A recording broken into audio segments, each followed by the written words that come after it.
Sejam todos, todas e todos muito bem-vindos ao canal Mosaicos e Miscelâneas. Eu sou o João e hoje eu tô aqui para dar continuidade à leitura de Graham, O Continente Lemúria. Antes de começar, vamos lembrar sempre de, se caso você ainda não seja inscrito, se inscrever aqui no canal. Deixa o seu like para mostrar o seu apoio pra gente. Deixa o seu comentário com a sua opinião sobre o capítulo. E não se esqueça, compartilhe esse vídeo, manda ele para outras pessoas para espalhar esse projeto por aí. Tá? Então vamos lá. Hoje eu vou ler os capítulos 18 e 19 de Graham, certo? Vamos começar agora aqui pelo capítulo 18. A casa estava terrivelmente assustadora e solitária. Já se passara um mês desde o macabro acontecimento na casa dos Graham, e aquela era a primeira noite de Peter lá desde então. O rapaz se encontrava sentado na sala onde tudo acontecera, em completa escuridão. As luzes de todo o imóvel estavam apagadas, porém sua mente não estava tão calma quanto a atmosfera. Embora não tivesse estado presente, Peter podia ouvir em sua cabeça os barulhos da cena. Gritos, o baque dos corpos caindo ao chão. E Sally? Por onde andaria a menina? Será que estava viva? A polícia, como não encontrara nenhum corpo, ainda dizia para ele ter esperanças de encontrá-la. Mas a cada dia, o jovem a perdia cada vez mais, afundando num profundo oceano de completa solidão e breu. Peter havia passado na casa de Jordan as noites que se sucederam ao assassinato, porém ele mal conversara com o namorado. A cada dia que passava, o órfão falava menos e menos, até que naquela noite decidira voltar para sua residência e encarar a primeira noite sozinho nela. Se fechava os olhos, o silêncio absoluto no qual se encontrava era preenchido pelos ecos do infeliz acontecimento. E se os mantinha abertos, não conseguia parar de pensar naquilo tampouco. As autoridades haviam chegado à conclusão de que a família fora assassinada pelo mesmo serial killer que vinha deixando vítimas com ferimentos nos pescoços e o sangue drenado. Embora os Graham não tenham sido vítimas da segunda opção, apenas da primeira. Para o jovem universitário, aquilo não fazia o menor sentido. O assassino era tão bom no que fazia que nem ao menos deixava um resquício de pista sequer. Nada. Nenhuma impressão digital, fio de cabelo ou qualquer outro elemento que pudesse levar a polícia em seu encalço. Algo na cabeça de Peter dizia que havia algo mais ali. Algo maior do que ele compreendia. Como percebeu que não conseguiria acalmar a mente ali no escuro, resolveu subir as escadas até o escritório do pai. Adentrou a pequena sala de estudos e sentou-se atrás da mesa, coberta de cadernos de anotações de Marcos. Quase não conseguiu segurar as lágrimas que vinham à tona. Seu pai sempre fora aquele homem estudioso, sedento por novas descobertas e empenhado em suas pesquisas. Peter lembrava-se disso desde que se entendia por gente. Uma memória veio-lhe com tudo naquele instante. Há alguns anos, quando ele e Patrick estavam brincando de esconde-esconde na casa do lago da família, Peter encontrara alguns livros e anotações na mesa do pai. Não conseguia se recordar ao certo o que diziam ou o que representavam, somente de um símbolo em japonês. Começou a folhear um dos cadernos à sua frente e parou em uma página para ler. Finalmente, depois de pesquisas de anos a fio, descobri a existência deles. Procurei nos livros mais secretos e consegui informações através de pessoas que ninguém imagina que existem. Alguns caçadores. Estou próximo de provar a existência destes seres. Porém, antes disso, preciso continuar a pesquisar sobre suas origens, que parecem ser o mais difícil a seu respeito. A data marcada sobre a anotação era de 2 dias antes da morte de seus pais. Mas sobre o que Marcos estava falando naquele trecho? Peter pegou outros cadernos, começou a ler os textos do pai e mal conseguiu acreditar no que via. Ele desconfiava de que as mortes que vinham acontecendo não fossem atos de um assassino em série, como todos acreditavam, mas sim dos famosos seres literários, conhecidos como vampiros. Então, começara a pesquisar e ir atrás de informações antigas a respeito, e de acordo com sua última anotação, finalmente descobrira que eles existiam. Fosse pelo menos um mês antes, Peter acharia tudo aquilo uma perda de tempo e imaginação de seu pai. Mas dado o recente acontecimento com sua família, a maneira como ela fora morta, o rapaz começou a juntar as peças. Vampiros, murmurou para a noite. Eles foram mortos por vampiros. Naquele instante, a chama do ódio foi acesa em seu coração. Bom dia, Sr. Graham. Bom dia. Entre, por favor. Peter deu um passo para o lado e permitiu que Lawrence Jackson, o advogado da família, entrasse em sua casa. O rapaz mal havia dormido na noite anterior e, consequentemente, exibia uma expressão cansada no rosto e tinha o cabelo desarrumado. Ele sentou-se frente a frente com o doutor na mesa da cozinha. Preferiu não se sentar na sala de estar por ser o local onde tudo acontecera. E Lawrence foi dizendo: "E estou aqui para lhe dizer que o seguro de vida do seu pai foi liberado. A quantia é essa." E entregou um papel ao rapaz com o valor que ele receberia. Era bastante dinheiro e o ajudaria a viver por um bom tempo se quisesse ficar sem trabalhar. Também estou aqui para ajudá-lo com a casa. Você vai mesmo querer se mudar? Estive pensando e decidi que será o melhor, respondeu Peter. Não quero ficar no local onde tudo isso aconteceu. Certo, disse o homem. Podemos colocá-la à venda ou para locação, se preferir. Vou alugá-la, disse o rapaz simplesmente. Menos de uma semana depois, Peter Graham realizava a mudança para a casa do lago de sua família. Jordan e Lillian ajudaram a organizar seus pertences no novo endereço e tentavam animá-lo. Posso passar a noite aqui com você se quiser, ofereceu-se Jordan. Assim a gente termina de arrumar tudo e eu te faço um pouco de companhia. Eu preferiria ficar um pouco sozinho, Jordan, respondeu Peter educadamente. Não quero te incomodar com o meu ânimo. Que é isso, amor? Jordan acariciou o braço do namorado. Eu não me incomodo, você sabe disso. E não quero te deixar sozinho aqui. Seria uma boa ideia, Peter, concordou Lillian. Pode te ajudar a se adaptar com a mudança. A casa não é estranha para mim, respondeu o futuro caçador. Sempre vim aqui com a minha família. Houve uma pausa.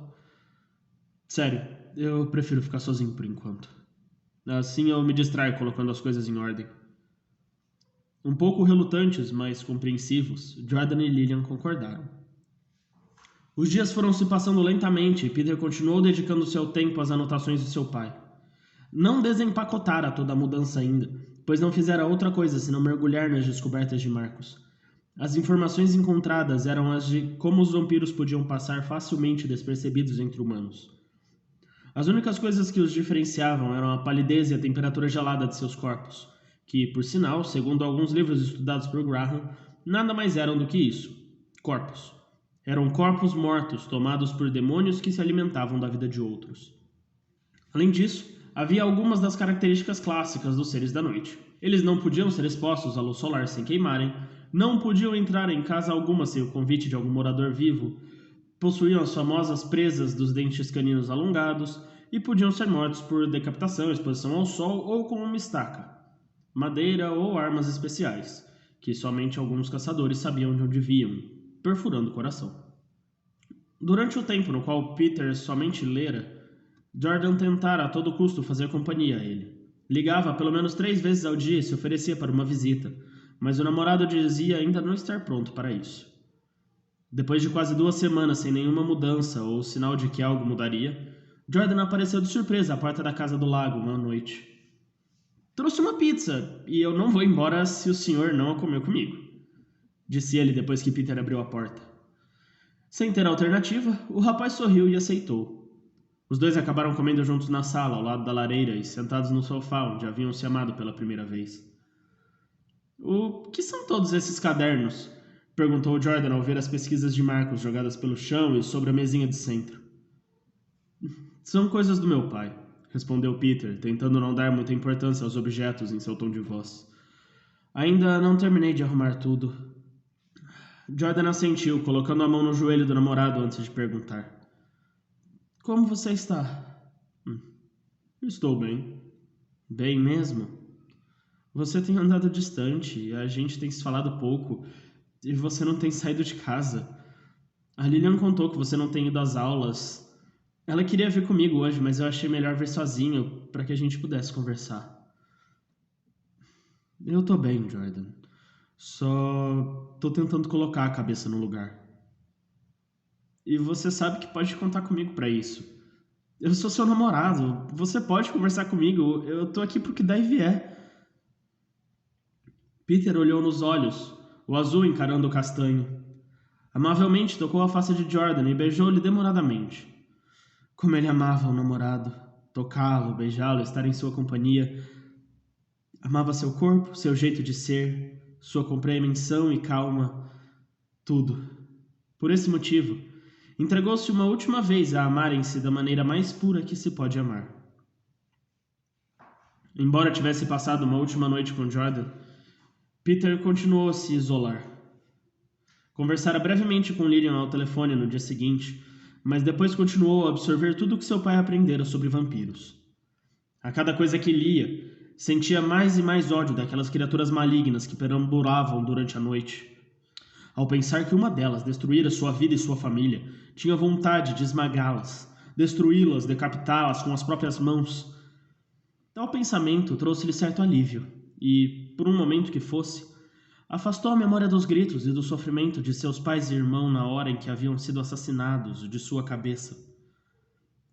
Nem mesmo quando estivera com o namorado pela última vez conseguira afastar completamente essas assombrações. A ideia de matar vampiros lhe era, de certo modo, reconfortante. E em um dos cadernos de anotações de Marcos havia um número de telefone. Era de um homem chamado Jack, e o título Caçador aparecia logo ao lado, antecedendo os algarismos. Ele seria a porta de entrada de Peter no mundo da caça. Então se decidiu. Era isso que faria. Ouviria o ódio e a repugnância que cresceu em seu peito e buscaria vingança. Mataria o maior número de bestas possível. Tornaria-se também um caçador. No entanto, para que isso acontecesse, teria que deixar sua vida atual completamente para trás. Teria que abandonar tudo e a todos. Faculdade, emprego, Lillian e Jordan. Era a coisa mais difícil que ele se via obrigado a fazer. Porém, era tão necessária quanto ardilosa. Se Peter Graham quisesse vingar a morte de sua família e se tornar um caçador, não poderia ter laços, não poderia ter ninguém por perto se quisesse que essas pessoas continuassem em segurança. A vontade de ter Jordan por perto era imensuravelmente grande. No entanto, o ódio pelos assassinos de seus pais e irmão eram tão grandes quanto, quiçá maior. Seus dedos pareciam pesados e feitos de pedra quando ele pegou o celular e começou a discar o número do namorado. Respirou fundo, fechando os olhos, enquanto levava o aparelho ao ouvido. Esperou o tempo de 2 chamadas. Oi, Peter, atendeu o outro rapaz. Aquela bela voz penetrou seu ouvido, e sua mente, sua alma, como fizera tantas vezes. Já estava começando a ficar preocupado. Você não tem dado muitas notícias. Como estão as coisas por aí? É exatamente isso que eu queria conversar. Tá tudo bem? Aconteceu alguma coisa? O tom na voz de Jordan tornou-se preocupado. Peter respirou fundo outra vez, buscando coragem para fazer o que tinha que fazer.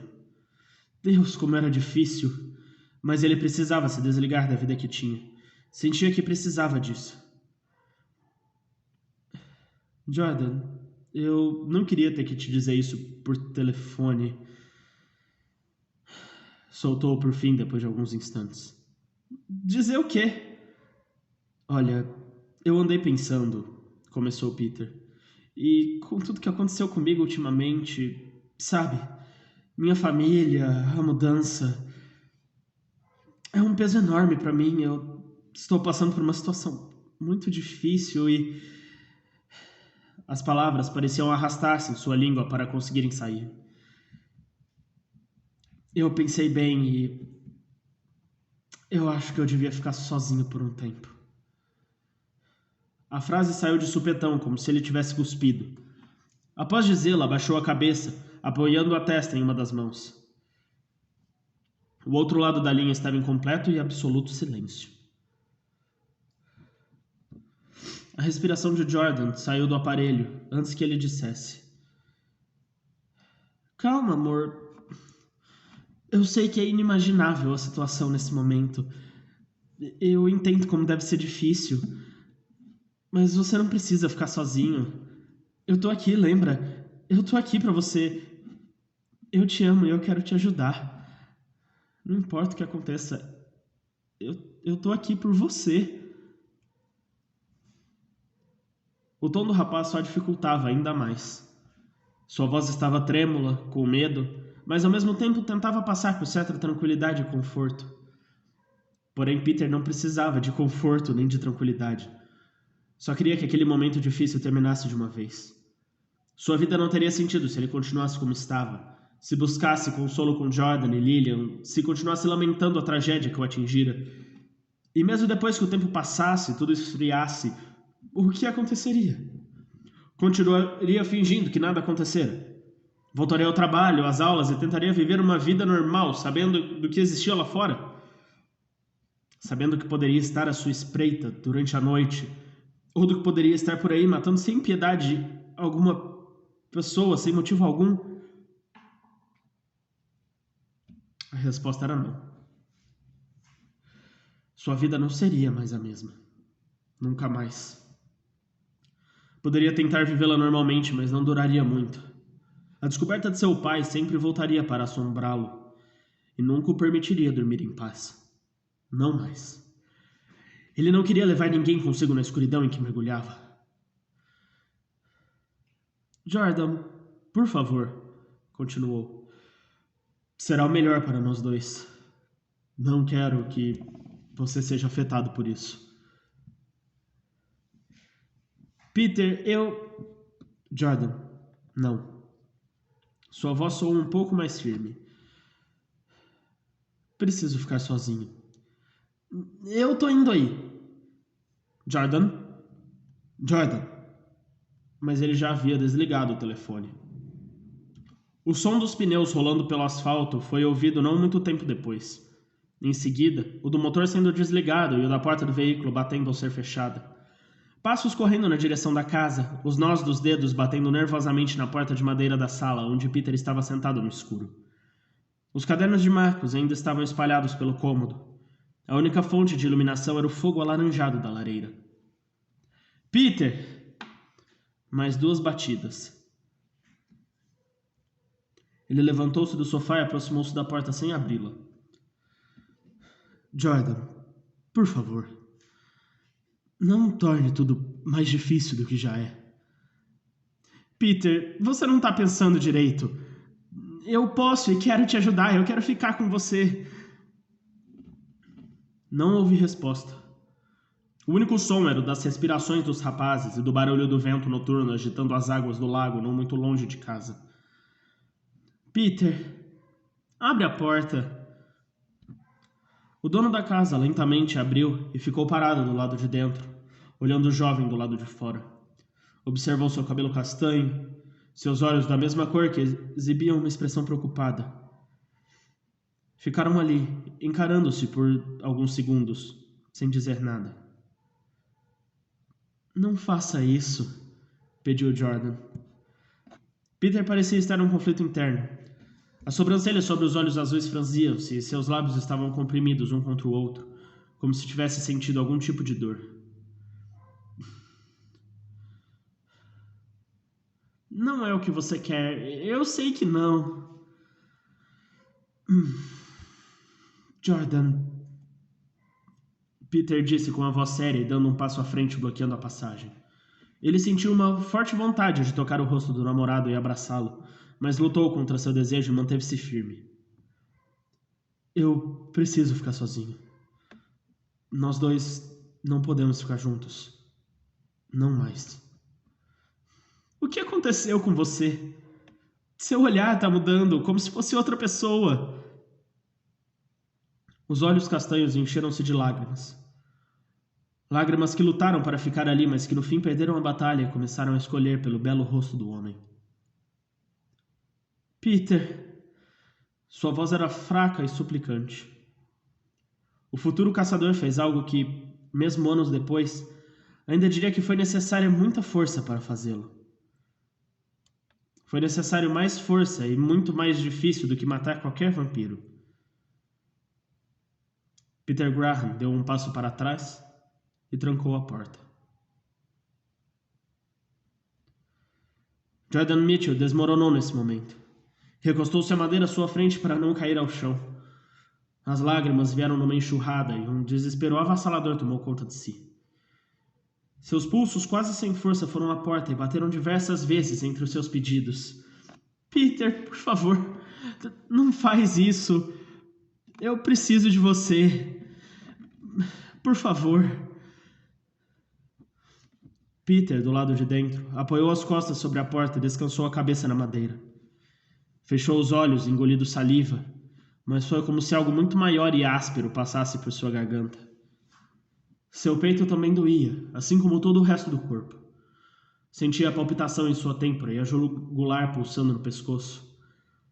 Tentou manter-se em pé, mas suas pernas cederam e ele deslizou para o chão, ainda com as costas apoiadas. Peter! As batidas atrás de si tornavam-se cada vez mais fracas, assim como o dono da voz de quem o fazia. Pouco tempo depois, elas cessaram.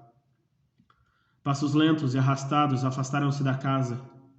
A porta de um veículo foi aberta e fechada novamente. O motor foi ligado e o som das rodas distanciando-se pelo cascalho foi ouvido. Jordan se fora. Peter Graham, então, no escuro, deixou-se chorar pela última vez em muito tempo. Bom, vamos agora para o capítulo 19. Amarrado a uma cadeira em algum lugar ao sul da Itália, anos depois, um Peter Graham diferente despertava lentamente das lembranças do passado. No dia seguinte à triste despedida, eu ligara para o número de telefone nas anotações de meu pai, o do caçador Jack, o mesmo que morrera lutando ao meu lado de outros caçadores havia poucos dias. Ele fora o meu ticket de entrada para a vida que tenho hoje. Foi quem havia ajudado meu pai com as informações, apesar de ter relutado e brigado com ele ao tentar afastá-lo do caminho no qual se metia. Quando eu o procurara, Jack tentou fazer o mesmo comigo, e mandou que eu desistisse da ideia de tornar-me um caçador, caso eu não quisesse ter o mesmo fim que a minha família. Aquilo me enfurecera, mas foi o que me impulsionou a continuar. Além das informações obtidas com a pesquisa de meu pai, comecei a seguir seus passos e fui atrás de livros que guardavam em si conhecimentos esquecidos e muito antigos sobre os vampiros. Foram com eles que eu aprendera a teoria de como me defender e sobre as habilidades e armas necessárias que precisaria se quisesse combatê-los.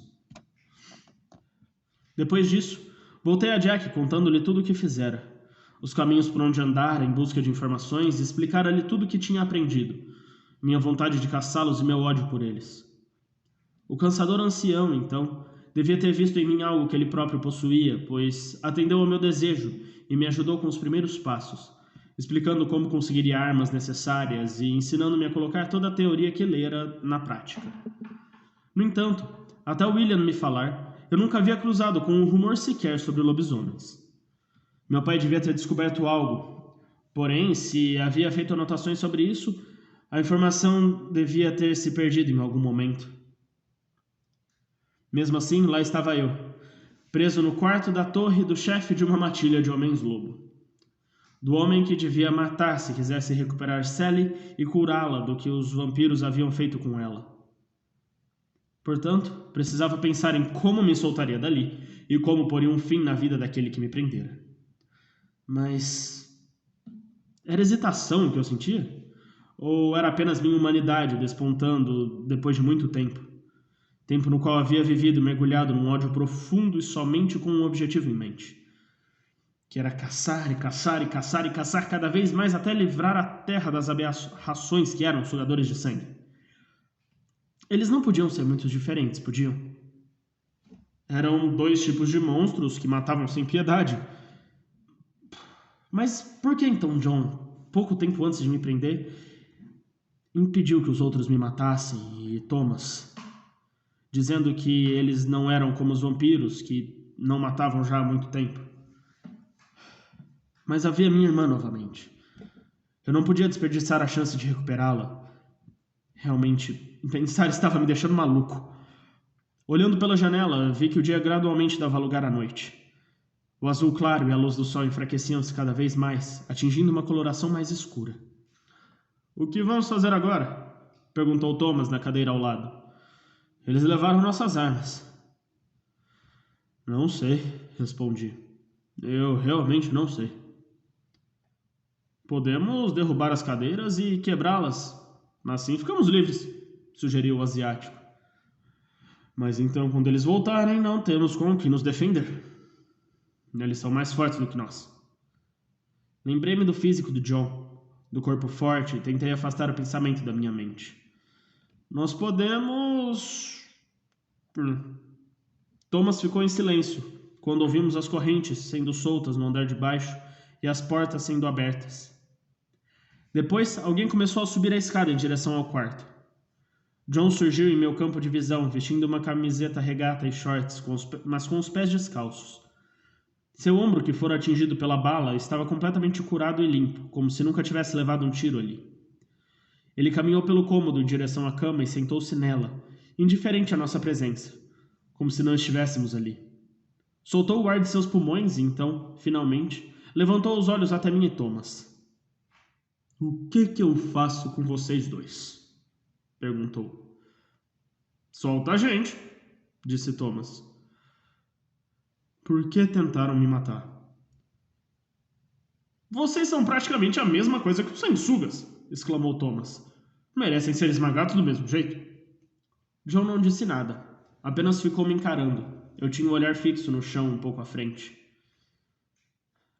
Será mesmo? Será que somos, Peter? Thomas virou a cabeça para me olhar também, estranhando a pergunta do lobisomem. Levantei os olhos para John e nos encaramos por alguns segundos. O que os faz diferente deles? Perguntei. Bom, só para começar, nós somos lobisomens e não nos alimentamos de sangue, respondeu o homem com um sorrisinho surgindo em seus lábios. Nós podemos nos alimentar como qualquer pessoa. A única diferença é que precisamos de muita carne. Qualquer carne, acrescentou o ver desconfiado de Thomas. Não comemos carne humana. Pelo menos não mais. Houve uma época em que matávamos e comíamos humanos sem piedade alguma, mas com o passar do tempo eu comecei a tomar consciência e a gente parou com isso. Mas ainda assim, existem outros lobisomens, não existem? O céu do lado de fora escurecia cada vez mais. Não, respondeu John. Essa é a única matilha existente. E eu sou o chefe deles. Eles não fazem nada sem meu consentimento. É óbvio que ele está mentindo, exclamou Thomas. Quanto a matar, você não viu que os outros queriam nos devorar vivos, Peter? Sim. John podia estar inventando aquela história, mas eu tinha o pressentimento de que era verdade. Ao olhar naqueles olhos brilhantes e azuis, sentia que ele não estava mentindo. Dentro dele havia algo que não via há muito tempo. Algo que só me lembrava de ter visto há pelo menos 3 anos, antes de me tornar um caçador. Por que vocês e os vampiros também se odeiam? Perguntei. É algo meio que instintivo, sabe? Respondeu ele.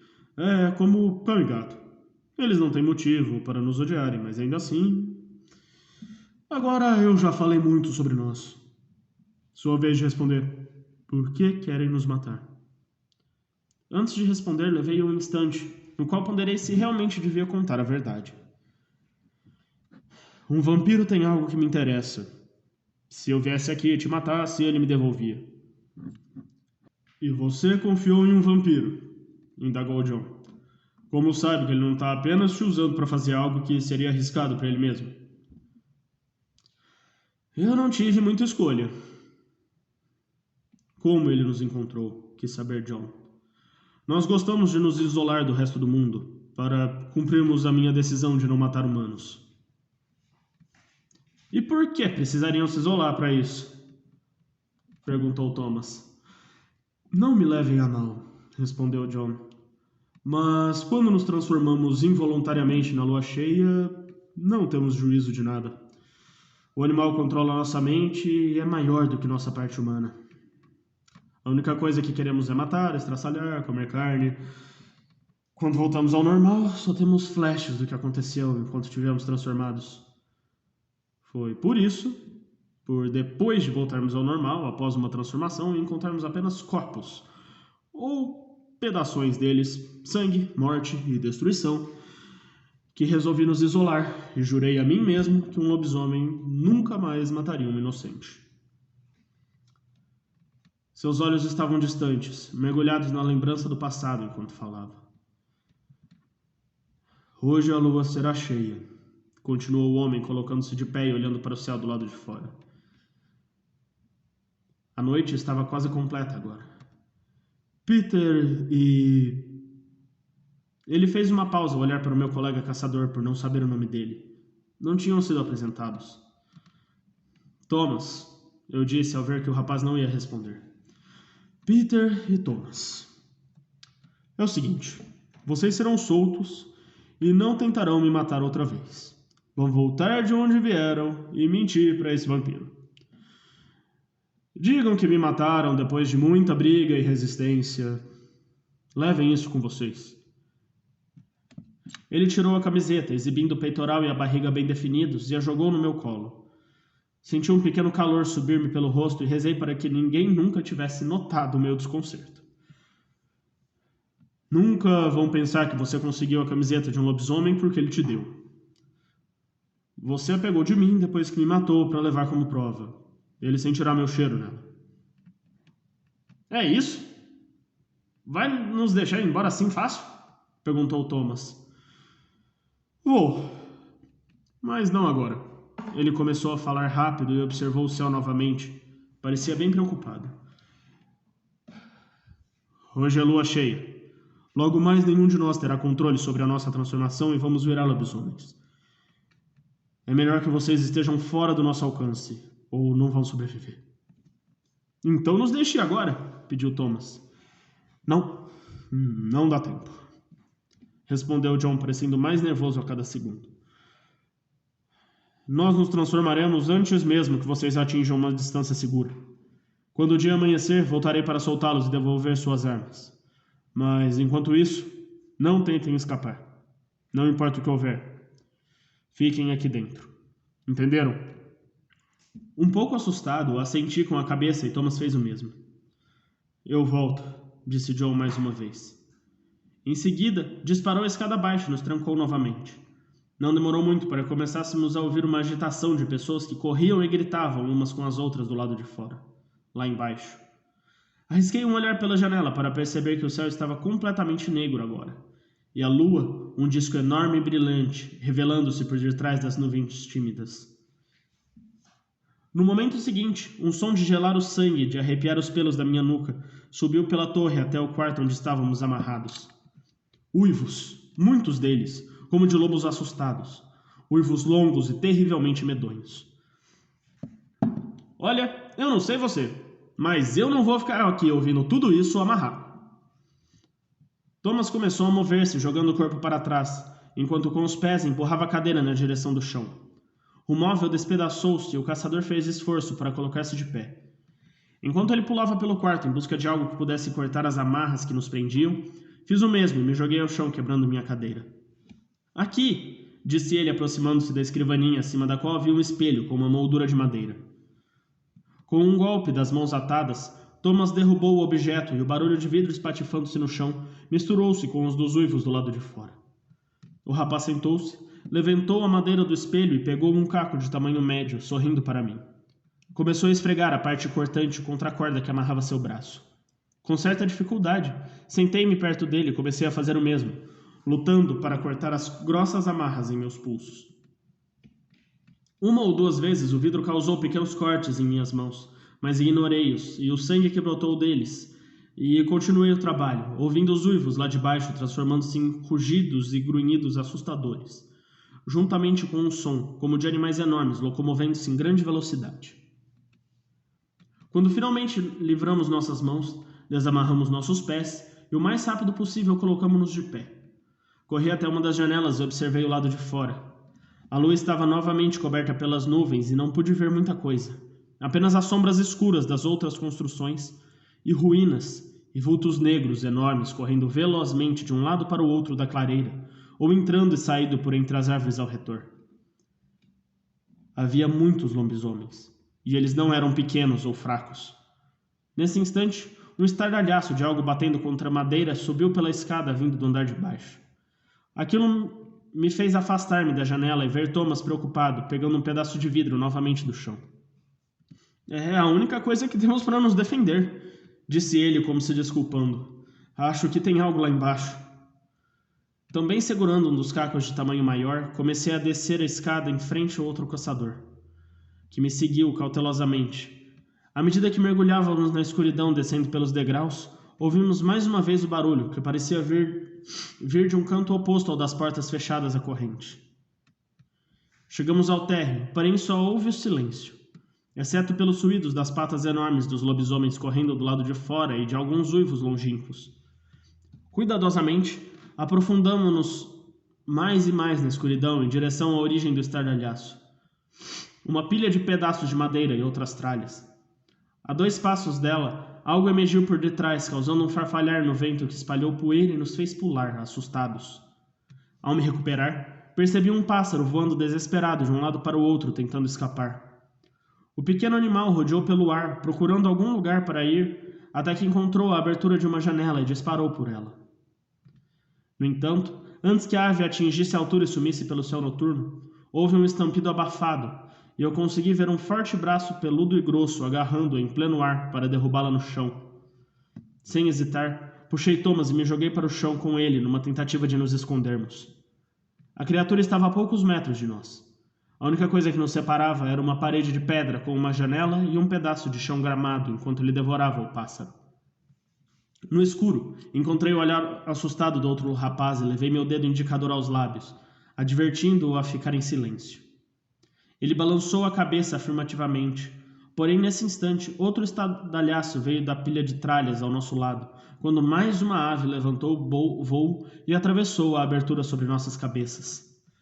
Essa, no entanto, foi mais sortuda e fugiu, desaparecendo em meio às folhas das árvores que cercavam a lareira. Mas acontece que isso chamou a atenção da criatura dona do braço coberto de pelos marrons. O lobisomem, num único movimento, impulsionou seu corpo pesado em nossa direção e chocou-se com a parede de pedra. Olhando para cima, consegui ver uma mão do tamanho de meu rosto segurando-se no parapeito da janela. Ela tinha dedos grossos, também peludos e com unhas longas e mortalmente afiadas. No momento seguinte, surgiu um focinho, do que me parecia ser um lobo, só que anormalmente maior, e farejou o ar. Sem esperar para ver o que aconteceria, eu e Thomas começamos a nos afastar pela parede de pedra, agachados na direção da escada. Mas foi tarde demais. A fera percebera nossa presença e tentou jogar-se para dentro pela janela, mas seu tamanho avantajado foi o que nos salvou naquele instante, pois não conseguiu e caiu para trás do lado de fora. Rápido, rápido! Exclamei, colocando-me de pé e correndo para a escada. O alto era a nossa melhor aposta de um local seguro naquele momento. A fera correu a passos pesados, dando meia volta ao redor da torre pelo lado de fora. Enquanto Thomas e eu percorríamos os degraus acima, ouvimos as investidas violentas do corpo do lobisomem contra as portas de madeira. Em meio aos estrondos, podiam-se distinguir os grunhidos raivosos que ele soltava. Ao chegar novamente ao quarto de John, usamos a escrivaninha para bloquear a passagem entre a escada e o cômodo. Lá embaixo, o som da madeira sendo estraçalhada foi ouvido. Rapidamente, Thomas e eu empurramos a cama e a colocamos sobre a escrivaninha, como um reforço da proteção improvisada. Afastamo-nos da passagem bloqueada enquanto ouvíamos o corpo pesado do lobisomem correndo escada acima, produzindo estrondos abafados. Como um cachorro que funga pela abertura de uma porta, a fera farejou, sugando e soltando o ar ao chegar à entrada bloqueada do cômodo. Meu coração batia forte e aceleradamente naquele instante. Nossa barreira tremeu quando ele investiu brutalmente contra ela, mas resistiu. O que vamos fazer se ele conseguir entrar? Perguntou Thomas, ofegante e visivelmente amedrontado. As investidas eram cada vez mais violentas. Bater nele o máximo que der, respondi, abaixando-me e pegando uma parte das cadeiras nas quais nos prendiam antes, e que agora nada mais eram do que destroços. Thomas fez o mesmo. Sei que um pedaço de pau não seria a melhor arma contra um lobisomem, mas no momento era tudo que tínhamos à disposição. No último jogo de corpo, a fera conseguiu jogar os móveis para o lado e abrir o caminho. A imagem do monstro que começou a se aproximar lentamente era terrível. Um ser híbrido, com feições levemente humanas e caninas. Olhos negros como de um lobo, mas que emitiam certa consciência ao nos olhar. De um focinho longo que exibia dentes brancos brilhantes e tão afiados como as unhas. Orelhas pontiagudas como a de um cachorro. Um corpo musculoso e coberto de pelos acastanhados. As patas traseiras eram mais grossas que as dianteiras, que se assemelhavam a braços humanos, com exceção de que eram completamente peludas, o que os permitia andar tanto de 4 quanto sobre 2 pernas. O lobisomem arrastou-se sobre as 4 patas, grunhindo entre as presas afiadas e deixando a barba escorrer. Seus olhos negros estavam fixos em mim, e ele levantava os lábios superiores de vez em quando, mostrando os dentes para me ameaçar. Thomas tomou a iniciativa e de um salto aproximou-se da fera pelo lado direito. Tentou golpeá-la com um pedaço de madeira que usava como arma. No entanto, o animal foi mais ágil. Com um único golpe da pata dianteira, lançou-o acima do chão, até que ele se chocou contra uma parede e caiu desnorteado. Em seguida, jogou-se em cima de mim, e senti como se toneladas caíssem sobre o meu corpo, que bateu fortemente contra o piso de pedra, provocando-me uma dor aguda nas costas. Com as patas dianteiras, o lobisomem segurava meus ombros contra o chão, pressionando-os dolorosamente e imobilizando o movimento dos meus braços. Ainda grunhindo, ele aproximou o focinho do meu rosto. Senti o calor forte que emanava de seu corpo e o cheiro acre de seu hálito quente. A baba pendia de sua boca, quase caindo sobre mim. Nunca havia sentido tanto medo em minha vida. Naquele instante, um temor anormal invadiu-me e nossos olhares se cruzaram. Apesar da negritude e da selvageria que tomava seus olhos, fui capaz de reconhecê-lo. Seu olhar, por mínimo que fosse, revelava a mesma coisa que eu tinha visto pouco mais cedo ao encarar John nos olhos. Ficamos assim por alguns segundos, e a fera nada fez senão continuar me encarando. Achei que fosse me atacar a qualquer momento, mas ela parecia estar se acalmando, como quando um cão agitado que lentamente vai ficando tranquilo. Antes que eu pudesse notar algo mais, vi um pedaço de pau atingir o lobisomem com toda a força na parte de trás da cabeça, deixando-o confuso por um instante. De pé ao meu lado, Thomas preparou-se e, mais uma vez, golpeou a criatura violentamente. Senti a pressão que me prendia enfraquecer quando o animal cambaleou para o lado, levando sua atenção ao seu agressor, que repetidamente atingiu-o na cabeça, desnorteando-o a cada pancada, até que a madeira em sua mão se quebrasse e a fera caísse desfalecida. Tomado pela fúria, Thomas pegou outro caco de vidro aos seus pés, tentou investir contra o animal sem sentidos. Sem pensar, joguei-me para a frente e segurei meu colega, que estava ofegante e irritado. Não! Disse puxando-o para trás. Ele já está desmaiado. Temos que matá-lo, Peter! Exclamou. Em meio a todo o alvoroço, é claro que ele não associava que um pedaço de vidro não seria suficiente, mesmo que causasse muitos cortes. Aquilo só o mataria se usássemos para decapitá-lo, o que seria praticamente impossível. Se não o matarmos, ele nos mata. Me larga! Ignorei-o e continuei segurando até que ele se acalmou e começou a recuperar o fôlego. Quando vi que era seguro, larguei-o e observamos o lobisomem no chão. Por um minuto, achei que estivesse ficando com problemas na vista, mas então percebi que ele estava se transformando. Começou a diminuir de tamanho, e as unhas nas garras e os dentes afiados encurtaram-se. Seu focinho longo deu lugar a feições mais humanas, e os pelos sumiram, exibindo a pele. John Dale jazia desfalecido e completamente nu sob nossos olhos. Deixei que a visão fosse admirada. Não liguei para o fato de que aquele homem ser uma fera que quase nos havia matado há poucos minutos, e observei aquele corpo definido, com curvas bem desenhadas e o rosto bonito. Senti um calor um pouco abaixo do umbigo quando a voz de Thomas pareceu despertar-me. Vem, precisamos sair daqui. Desviei meus olhos de John, concordando, e comecei a seguir o outro caçador na direção da escada. Antes de começar a descer, parei e voltei ao quarto. Peguei a camiseta do chefe da matilha que jazia perto dele e olhei uma última vez antes de partir. Ao atingirmos o lado de fora da torre, pensamos que encontraríamos mais lobisomens. No entanto, ouvimos os uivos vindos de algum local bem ao longe, do outro lado da floresta, do lado oposto de onde tínhamos vindo anteriormente. A passos rápidos, começamos a nos afastar da torre na direção das árvores. No meio do caminho, algo que jazia sobre uma rocha chamou nossa atenção. Ao nos aproximarmos, percebemos que eram nossas armas e equipamentos, que haviam sido tirados de nós ao sermos presos. Completamente recuperados e equipados, então, disparamos para sair da clareira. O combinado com William O'Gorman havia sido que, na manhã seguinte a que havíamos chegado, seu avião particular com o piloto estaria nos esperando no mesmo local no qual nos deixara. Ao chegarmos lá, ainda era noite e podíamos ouvir os uivos dos lobisomens, porém muito mais longínquos agora. Então teríamos de esperar amanhecer para que nossa carona chegasse. Portanto, Thomas e eu sentamo-nos, apoiando-nos em troncos de árvores no chão gramado. Sentia-me sujo e cansado pela aventura vivida e não troquei uma palavra sequer com meu colega, que parecia igualmente exausto. Fechei os olhos e em poucos instantes peguei no sono. Sonhei que era assassinado por uma matilha de lobos selvagens. Bom, pessoal, esses foram os capítulos de hoje, né? Acho que comentários bacanas de se fazer. O primeiro capítulo que a gente leu hoje, que é o capítulo 18, né? É o capítulo ali da virada do personagem, né? É quando a gente finalmente tem aquele momento de qualquer história desse tipo que existe uma transformação, é aquele ponto em que o personagem causa uma ruptura para que ele se torne o que ele virá a ser, né?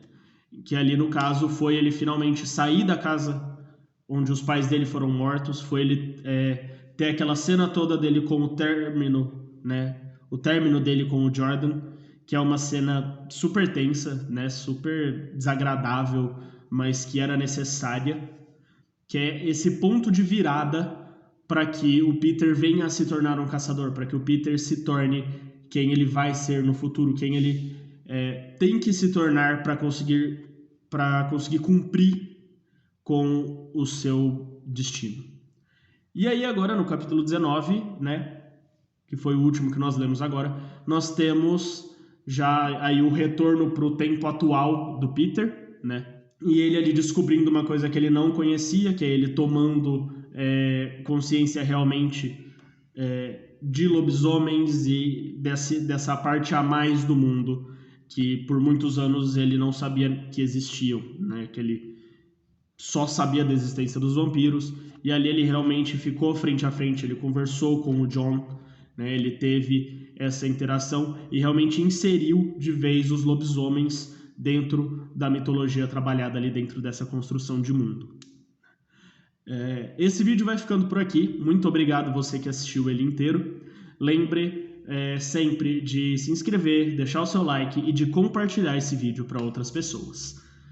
Vejo vocês numa próxima. Tchau!